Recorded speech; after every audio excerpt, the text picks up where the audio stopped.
Jorge, category 5. Tie through, please get on the screen. We on the scene. Keep the scene on your screen. We just gonna go ahead and just get one. Ty, what's going on, bro? How you doing?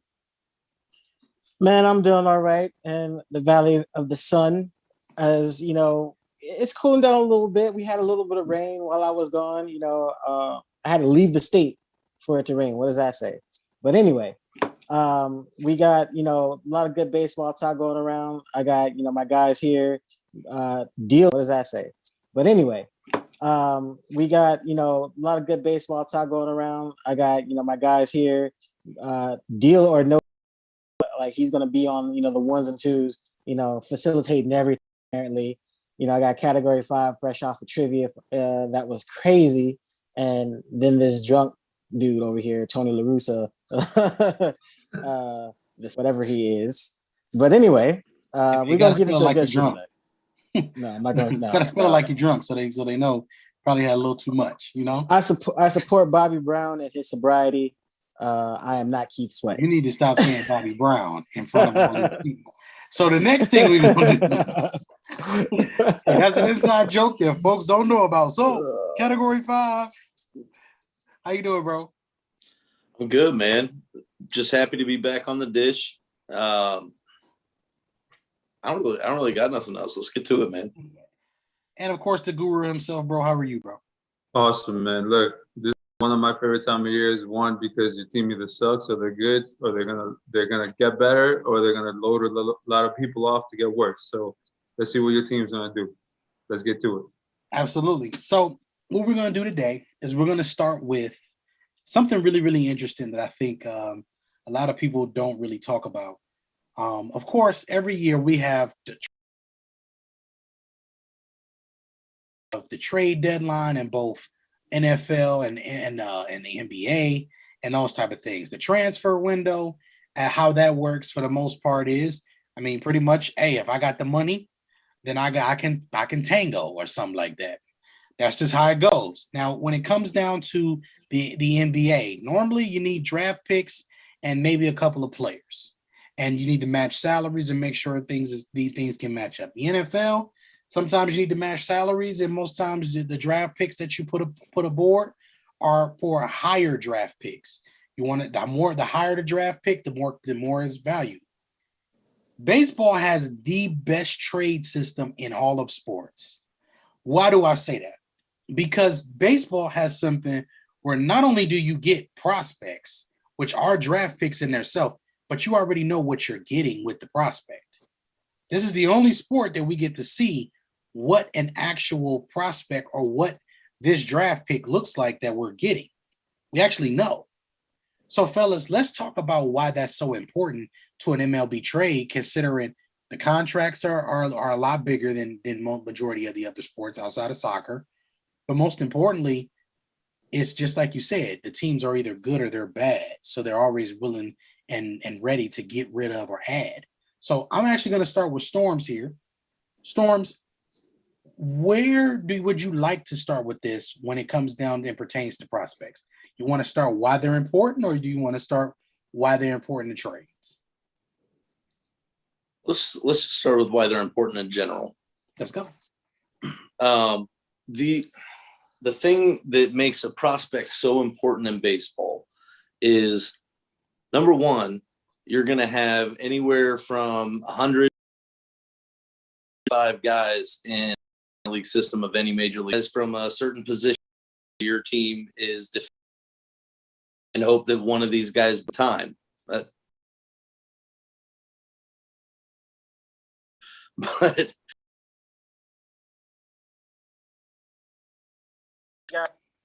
all right. That being that, I'm going to kick it to Ty. Talk about those things, and we're building off that. From my perspective, as far as when you have a good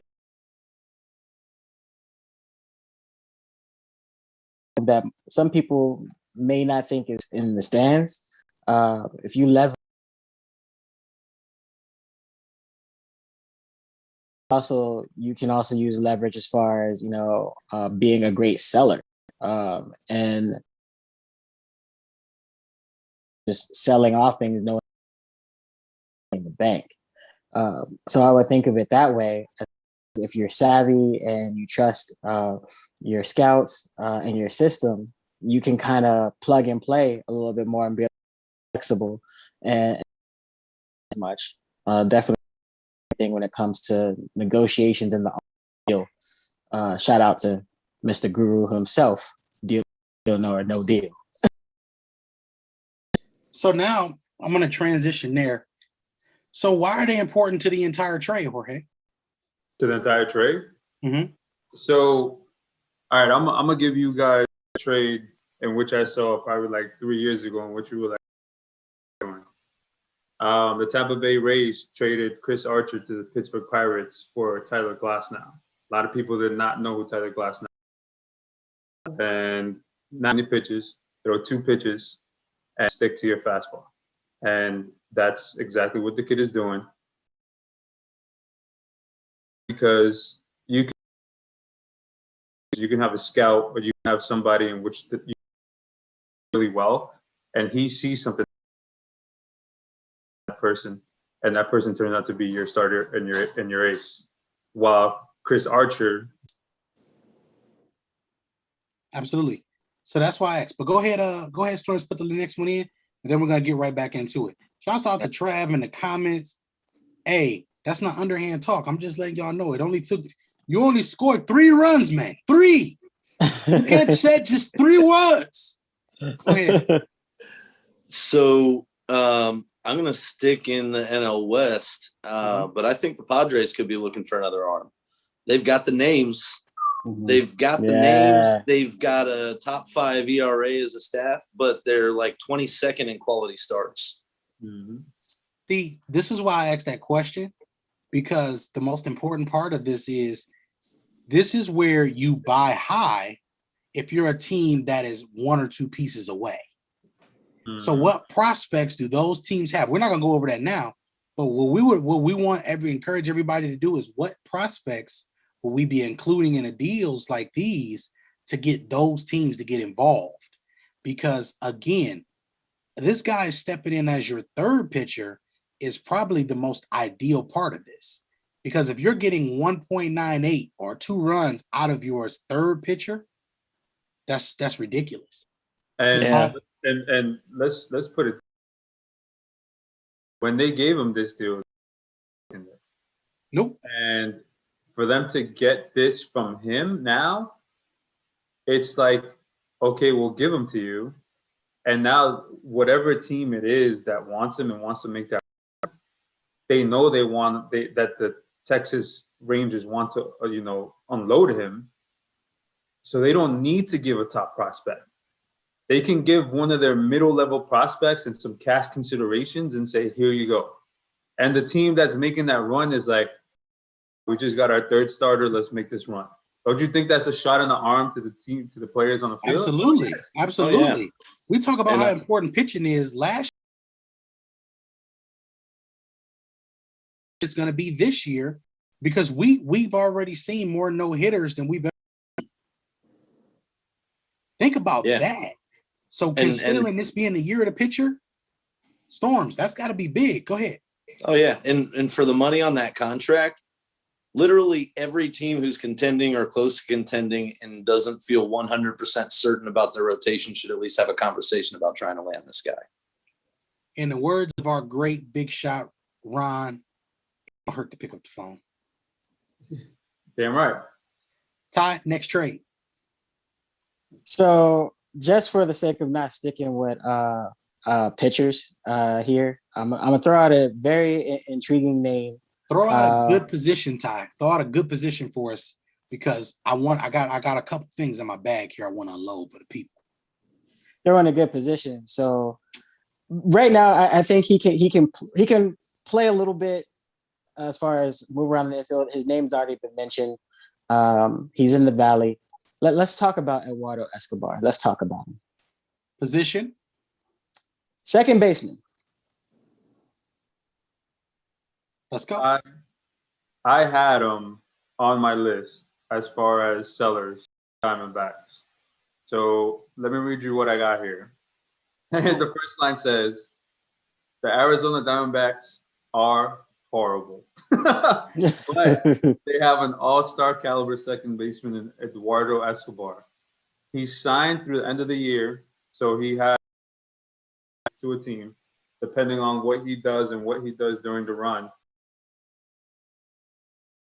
basically catapult that team into the playoffs. He may be re-signed. But it's definitely a solid pickup all the way around for any team that wants to make the playoffs, because he's good defensively, really good defensively. He can play all over the infield. He can play second, shortstop, and third. The only position he doesn't play is first. And he usually is about a 270 batting average, which is not bad for a second baseman. So he's an all-star caliber second baseman, and he can help you out definitely offensively. So if somebody needs a second baseman, somebody up the middle. Lineup. Where does he? It depends. Eighth, if he goes somewhere to where they don't have somebody that will, and it's a plus for them defensively, he can definitely hit second. It all depends who they have in the lineup, and how that lineup, Absolutely, as far as who he goes to. Absolutely. Storm. Escobar trade at this point, an inevitability. He had a deal in the works. In the mix, I exactly who those teams were interested, but on the talks that to other teams are offering, but at this point he's going to be. Question. Player that we can plug into a lineup defensively, offensively, that can help us get or compete feel from a team in the AL or the NL. Team he will go to and make them. I'm saying, is he a caliber player where you put him on? Let's say the White Sox are the team. We all know the germ strolls, the class of the notice said there, because we know the Astros are one of the best lineups, especially when it comes in the American League. It just is what it is. That's no shot or no being funny. Is this a team? Is this on the White Sox per se that makes the White Sox a formidable threat to the Astros? Threat to the Astros now. So he brings some veteran leadership, and he's old. So they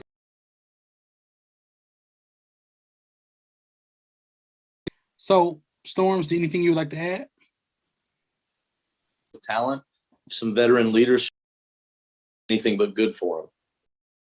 So I think it would be a good move. They definitely need to fill the hole at second base.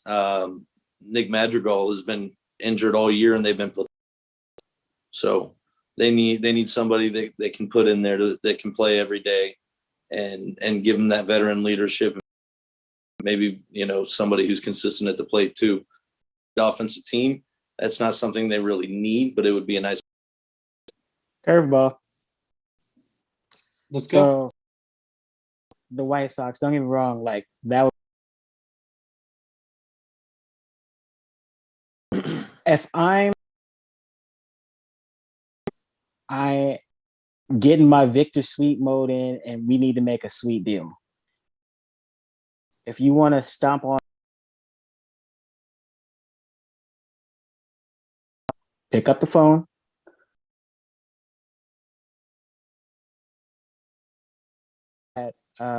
He's like a guaranteed scoring position. That's when a savvy veteran that you're looking at right now, like Eduardo Escobar, he's definitely going to be to the Brewers. So there and make him some noise in the postseason. Pick him up.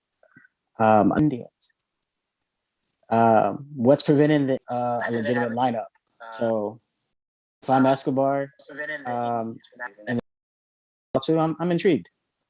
That's just me. So I think the Brewers. I think the Brewers need pitching. You know, the pitching has been outstanding, but I think they need more help than that. I don't know if the Brewers are buyers or what, but I mean, Eduardo will only help them, obviously, but I just think that team there in their division is creeping up on them. It's they're them.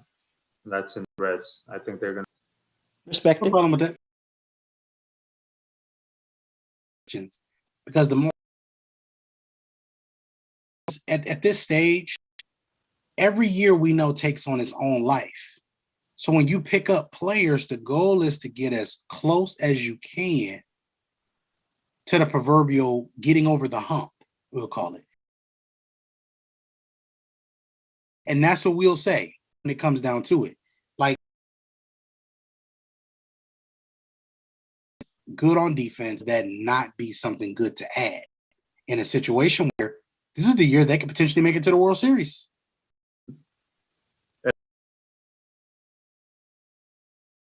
To compete with them in the AL, so it's like the AL with it being so wide open.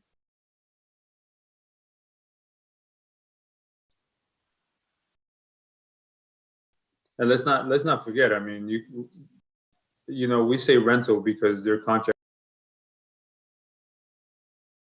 where you like the guy and you like how he's produced and he gets along well with the people in your clubhouse, you're gonna extend them. And if you have a good team to where you know you can make a run in the future as well, why not try it? Keep them. If not, let them go elsewhere. But at least you tried to make that run that year or this year. Absolutely. So Ty, give us one more trade scenario. Give us a good one. Oh, no pressure, huh? I mean, that's what we're doing right now.